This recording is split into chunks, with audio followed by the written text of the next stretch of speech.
Tentara Israel kini telah mundur dari Rumah Sakit Al-Shifa di Gaza setelah mengepung dan menggempur rumah sakit tersebut pada Rabu 15 November 2023. Sebelumnya, Direktur Jenderal Kementerian Kesehatan Gaza, Munir Al-Bursh, mengatakan pasukan Israel menyerbu sisi barat rumah sakit tersebut.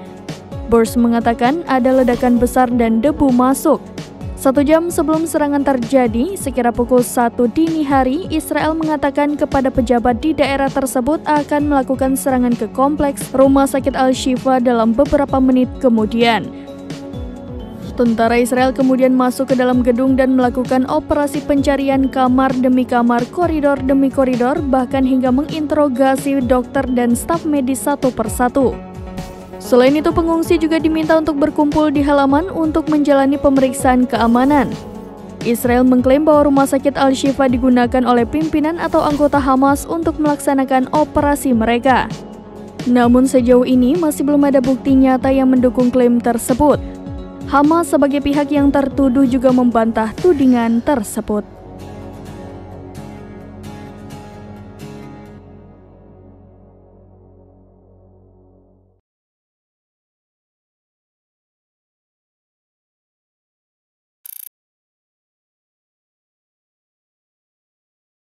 Download Tribun X sekarang, menghadirkan lokal menjadi Indonesia.